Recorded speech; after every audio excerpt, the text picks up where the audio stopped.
Hello everyone, PB Vlogs আৰু এটা নতুন ভিডিঅ'লৈ আপোনালোকক সবকে স্বাগতম জনাইছো। আশা কৰো ভিডিঅ'টো চাই ভাল পাব। আজি মোৰ ৰেচিপিটো হৈছে কলা কচুৰ লগত লোকেল চিকেন। কলা কচুৰ লগত লোকেল চিকেন খাবলৈ বহুত টেষ্টি হয় আৰু হেলদিও হয় আৰু বনাবলৈও বহুত ইজি হয়।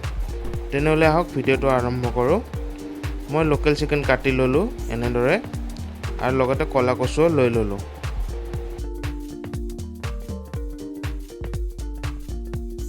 এতিয়া মই কচুখিনি ধুনীয়াকৈ সফা কৰি লম আৰু লগতে কাটি লম। আপোনালোকে ঘৰত আনিলে এনেকৈ সফা কৰি কাটি ল'ব।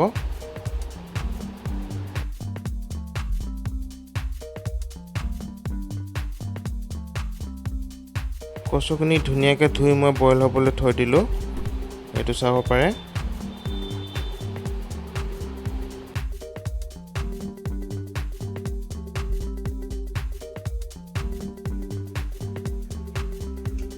কচুটো ধুনীয়াকৈ বইল হৈ আছে।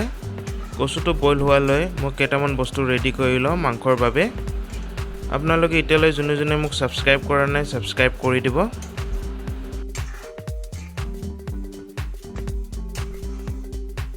মাংখৰ বাবে মই পিয়াজ কাটি ললোঁ, পাউডাৰ মছলাবোৰ লৈ লৈছোঁ আৰু লগতে আদা নহৰু পেষ্ট। এতিয়ালৈ কচুটো হৈ গ'ল, ধুনীয়াকৈ বইল হৈ গৈছে, এইটো চাব পাৰে। এতিয়া মই উলাই লওঁ কচুখিনি।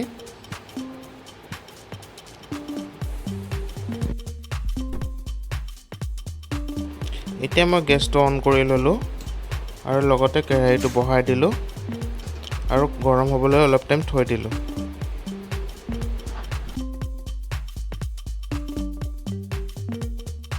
কেৰাহীটো গৰম হৈ গ'ল, মই তেল দি দিলোঁ। তেলটো গৰম হৈ যোৱাৰ পাছত মই এতিয়া তেজপাত দুটা ছিঙি দি দিলোঁ।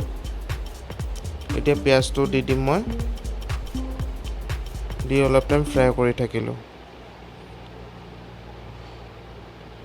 অলপ টাইম ফ্ৰাই হোৱাৰ পাছত মই এতিয়া মছলাটো এড কৰি দিম। পাউডাৰ মছলা, আদা নহৰু পেষ্ট গোটেইখিনি এড কৰি দিলোঁ। এড কৰি অলপ টাইম ফ্ৰাই কৰিলোঁ।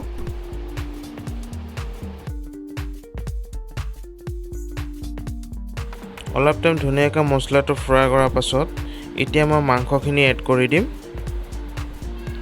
এইটো চাব পাৰে। মাংসখিনি এড কৰাৰ পাছত আৰু অলপ টাইম ফ্ৰাই হ'বলৈ থৈ দিম মই।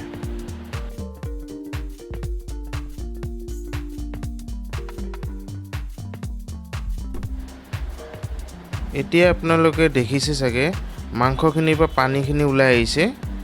এতিয়া মাংসখিনিৰ পৰা পানী যেতিয়ালৈ শুকাই নাযায় তেতিয়ালৈ আৰু অলপ টাইম ফ্ৰাই হ'বলৈ থৈ দিম। ধুনীয়াকৈ মাংসটো ফ্ৰাই হৈ আছে, দেখা পাইছে আপোনালোকে। পানীটোও কমি গ'ল আৰু অলপ টাইম ফ্ৰাই কৰি ল'ম।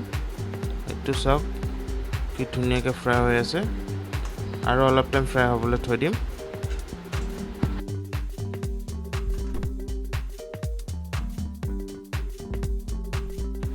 মাংসটো ধুনীয়াকৈ ফ্ৰাই হৈ গ'ল, এইটো চাব পাৰে। এতিয়া মই বইল কৰি থোৱা কচুখিনি দি দিম, দি অলপ টাইম ফ্ৰাই হ'বলৈ থৈ দিম।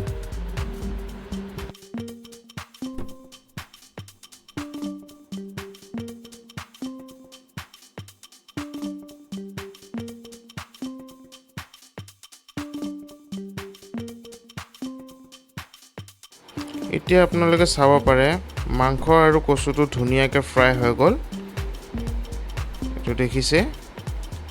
এতিয়া মই পানী এড কৰি দিম। পানী এড কৰি দিলোঁ মই।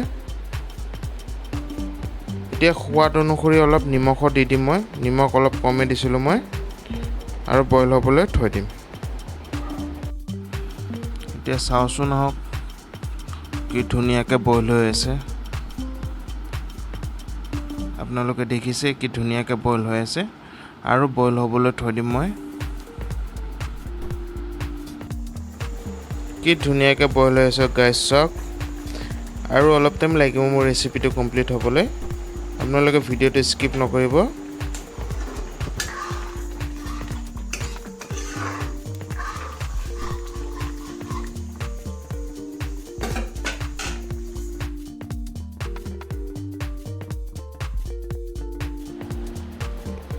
এতিয়া অলপ মই ধনিয়া কাটি দি দিওঁ আৰু অলপ টাইম বইল হ'বলৈ থৈ দিম।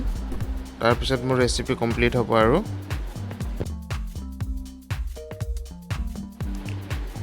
ফাইনেলি মোৰ ৰেচিপি কমপ্লিট এইটো চাব পাৰে কেনেকুৱা হৈছে আপোনালোকে কমেন্ট কৰি জনাব আশা কৰোঁ ৰেচিপিটো চাই ভাল পালে আৰু গাইজ যোনে মোক এতিয়ালৈ সাবস্ক্ৰাইব কৰা নাই সাবস্ক্ৰাইব কৰি দিব তেতিয়াহে নতুন ভিডিঅ'বোৰ পাই থাকিব আপোনালোকে এতিয়া মই গৰম ভাতৰ লগত ৰেচিপিটো ট্ৰাই কৰোঁ আপোনালোকে ঘৰত এবাৰ ৰেচিপিটো ট্ৰাই কৰিব ভিডিঅ'টো চোৱাৰ বাবে ধন্যবাদ আৰু এটা নতুন ভিডিঅ'লৈ আকৌ এবাৰ লগ পাম